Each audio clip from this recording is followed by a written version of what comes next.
All right, the last conic is a hyperbola. So, the definition for a hyperbola is the set of all points in a plane such that the absolute value of the distance from one focus to the other focus is a fixed distance. I wouldn't stress too much about the definitions, but more about what the shape of the graph looks like and being able to identify and graph it using the key features. Okay. Technically, the line containing the center and the focus of the hyperbola is called the transverse axis, and the line containing the center of the hyperbola is perpendicular to the transverse is called the conjugate axis. I won't use that vocabulary very often, but I do think you do have to be able to graph and recognize those lines. Okay, and then the points of the hyperbola which lie on the transverse axis, just like with our ellipse, we've got some vertices. Okay, there are two main formulas. Notice this time there is two separate ones, right? We've got this one on the left where you got x squared first, and then we've got this one on the right where you got y squared first. The reason why there's two separate ones is this time here we're subtracting, so it does make a difference if x or y is before the subtraction sign. Okay, so next, the focal distance, this is also given to you on your formula sheet, but the center we should recognize as we have the other ones, that it is h comma k. Foci and vertices, really similar to what we had with our ellipses, right? And then the asymptotes, you are going to have to be able to write some linear equation. This format that's given to you is called point-slope form. And if you can become familiar with it, it's the easiest way to write an equation. However, you are also welcome to do like y equals mx plus b. Just recognize you're going to have to find two different equations. Okay, if x squared is first, then you're going to get a horizontal hyperbola. I think about it as, hey, it hugs the x-axis. Whereas if y squared is first, you get a vertical one, right? It hugs the y-axis. So let's go ahead. I guess look at the picture for just a second. Let's look at one on the left. So notice you've got your center here. You got the vertices. And then notice this time the foci, once again, are inside kind of those two hyperbolas, right? Kind of like they were with the parabolas. So let's go ahead and see what we can do. Given that x squared over 25 minus y, that should be y squared, over 16 equals 1, find the following and graph it. So center here, since there is, if you want to think about the general format, we have x minus h squared, right?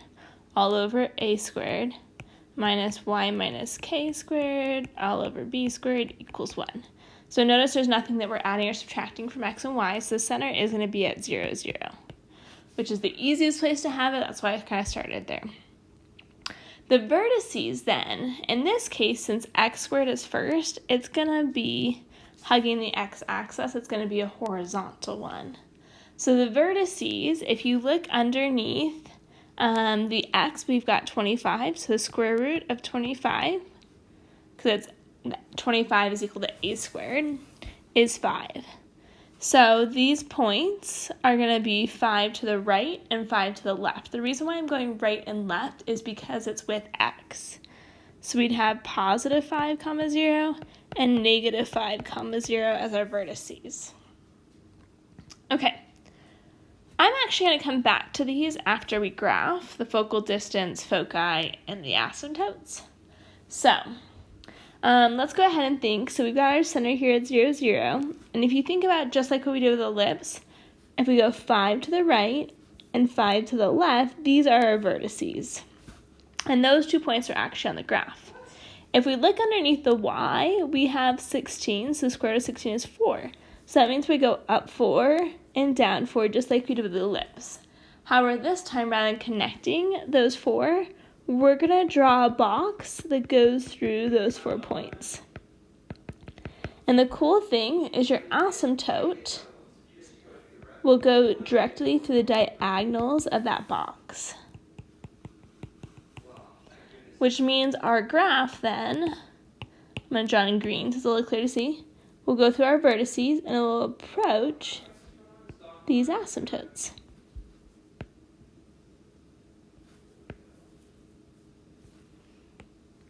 Okay, so now let's talk about the focal distance. In this case, the equation is that c equals the square root of a squared plus b squared this time. So in this case, we've got 25 plus 16, so we get the square root of 41. And that will be inside the parabola. So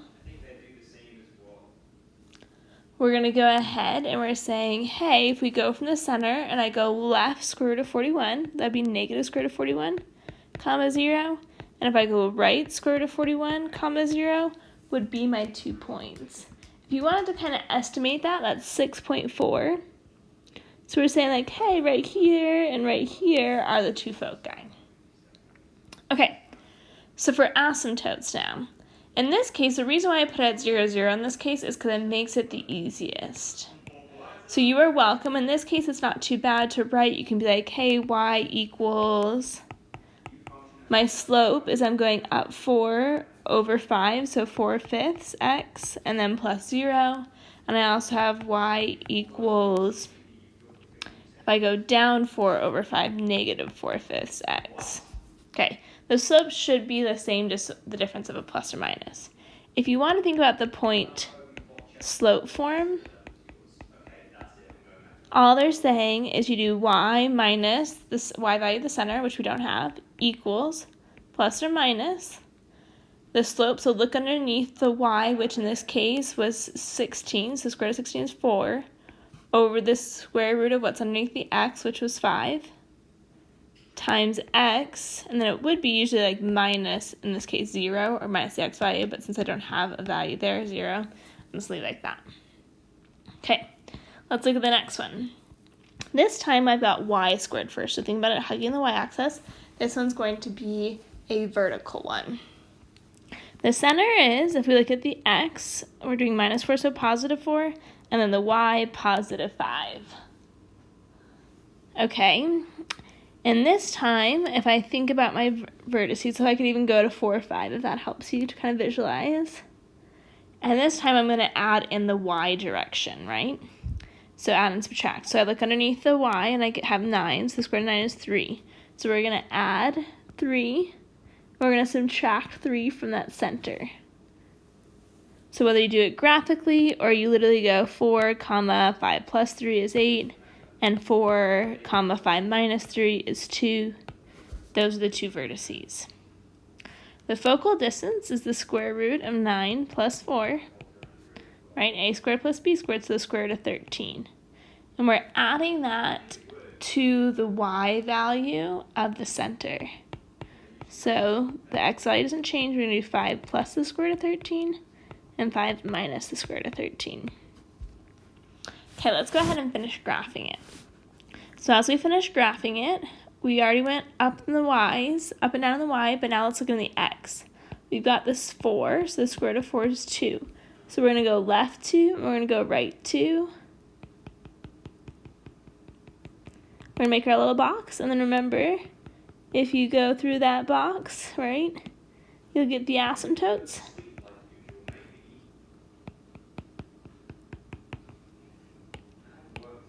Okay, so now let's go ahead and go from the vertices and draw in those asymptotes.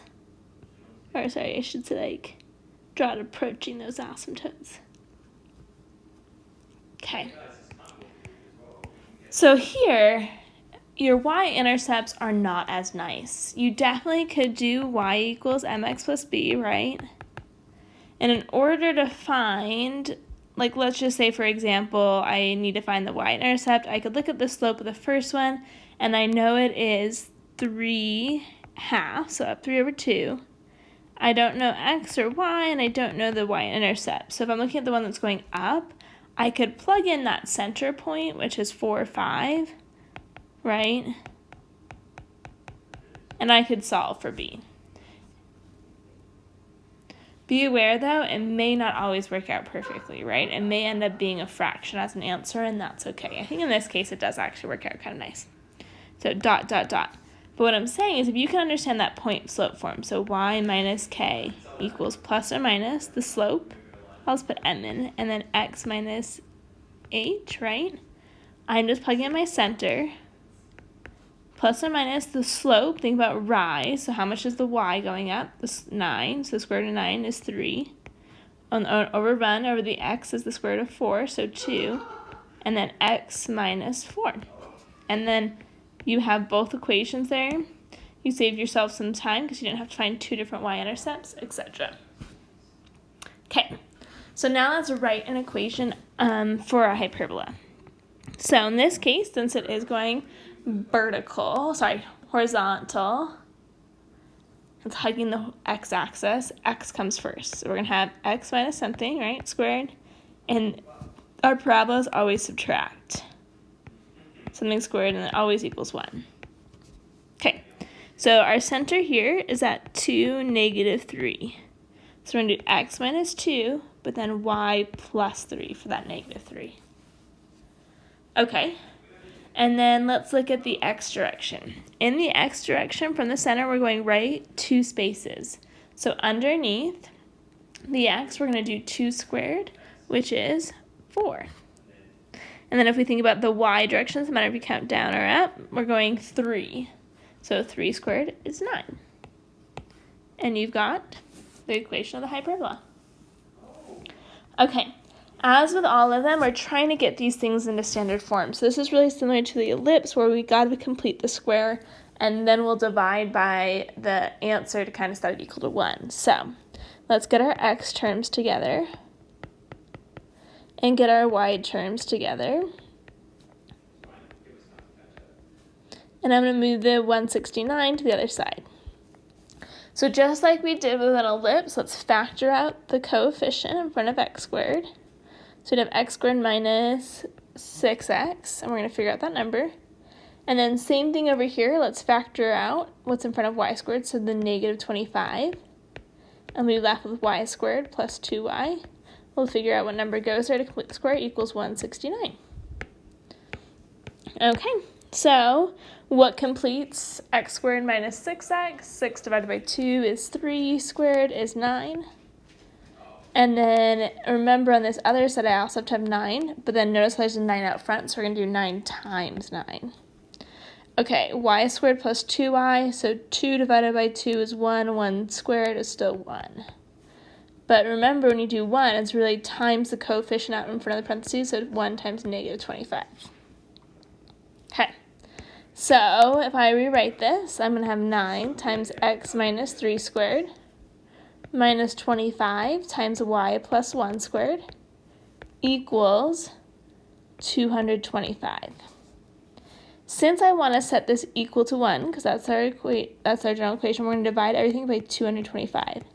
I usually rewrite on the left side, dividing each individual, because it helps keep things a little clearer, but you're welcome just to write it once and put a big divide sign. Okay, so this ends up being x minus 3 squared. And then 9 over 225 ends up simplifying to 1/25 minus y plus 1 squared all over 9 equals 1. Now you'll notice, hey, you can see the center there is at positive 3, negative 1. You can tell it's hugging the x-axis, right? And then you can find kind of like the slope, etc. Okay, I think it's good for you to practice these. So on this next one, remember to start you off, right? Get things kind of grouped together. And then remember to kind of group, etc. Pause the video though, and when you come back, the answer should be x minus 4 squared all over 4 minus y plus 5 squared all over 1 equals 1. Okay. We've got 3 more examples where we're just writing the equation. So, it says write the standard form of the equation with a center at the origin. the vertices at 1 and 0, 1, and 0, -1. So 0, 1, and 0, -1. Just from that, you know that it's hugging the y-axis, right? So you know y has to come first, right? And technically this is, so it's be like y and then the x. And it's always subtraction. And since it's at the origin, we're just doing y minus 0, so that's just y squared, and then x minus 0, so that's x squared, and we know it equals 1. We know that format already. Okay, the fact that it's going up 1 tells us that the number underneath y is 1 squared, so it's 1. However, we don't know the number underneath x, so that's what I want to remind you, that c equals the square root of a squared plus b squared. And this time it tells us the foci is at 2 and -2. So that's saying c is equal to 2, and that's equal to the square root of 1 squared, right, plus b squared. So we get 2 equals the square root of 1 plus b squared. So if I solve for b squared, I'm going to get 2 squared, which is 4, equals 1 plus b squared. I subtract 1, I get 3, equals b squared. And you can stop right there, right? Because we're looking just for b squared, so there we go. We got it. Okay, let's go to the next one. The equation of a hyperbola has a center at 3, 4, and a focus at 8, 4, and a vertex at -1, 4. Okay, so vertex, center, focus. And notice how it didn't necessarily give you like the focus and the vertex on the same side, so you may have to kind of mirror image things. Maybe that's what I'll actually do here. So notice the distance to the vertex is 4. So if I go positive 4 this direction, I'm going to be at 7, 4 is where the other vertex is. And then I think it's a little easier to see them because we're just dealing with one side. Okay. Since our vertex is kind of right and left, we know that this is hugging the x-axis, so x is going to come first. So we're going to have x minus 3 for the center and y minus 4. These are both squared. And since the hyperbola, we're subtracting the two values. It always equals 1. So in the x direction, to get to the vertex, we're doing a distance of 4. So 4 squared is 16. And now the problem, once again, is we don't know what y is, right? So remember, c equals the square root of a squared plus b squared. So c equals, in this case, the distance from the center to the focus is 5. So 5 equals 4 squared, which is 16, plus b squared. Square both sides, 25 equals 16 plus b squared. Subtract 16, you get 9 equals b squared. For the record, I am notoriously bad at just always like solving for b squared. You can have it match the equation exactly with a and b. So here we go ahead and we've got our final hyperbola. Okay, last but not least, find the standard form of an equation with the vertices at 0, 8, and 0, -8. Okay, so notice if those are your two vertices, the center's got to be exactly in the middle of that, which puts it at 0, 0. Since these are in the y direction, we know y has to come first. So it's going to be a y squared minus x squared equation. The reason why I didn't subtract or add anything is because it was at the origin, right? Equals 1. We know in the y direction it's going up 8, so 8 squared is going to be 64 underneath the y. The only thing I don't know is the x, but it does tell you the slope of one of the asymptotes, right? And you may be like, oh, hey, I'm pretty smart. So if I think about the slope being 2 over 3, this is your rise over your run. So therefore, hey, I'm going up 2 for y, and I'm going over 3 for x. Okay, well, I'm just going to do 2 squared is 4. But wait, underneath the y, we had 64. So you've got to ask yourself a little bit, hey, what is this 2/3 equivalent to? Our y really went up 8. So 2/3 is the same as 8 over 4. 2 times 4 is 8. So 3 times 4 is 12. So we're really putting it over 8/12, right? So 8 squared is 64. Now that does match my y. And then x squared, or we're doing underneath the x, we're going to have 12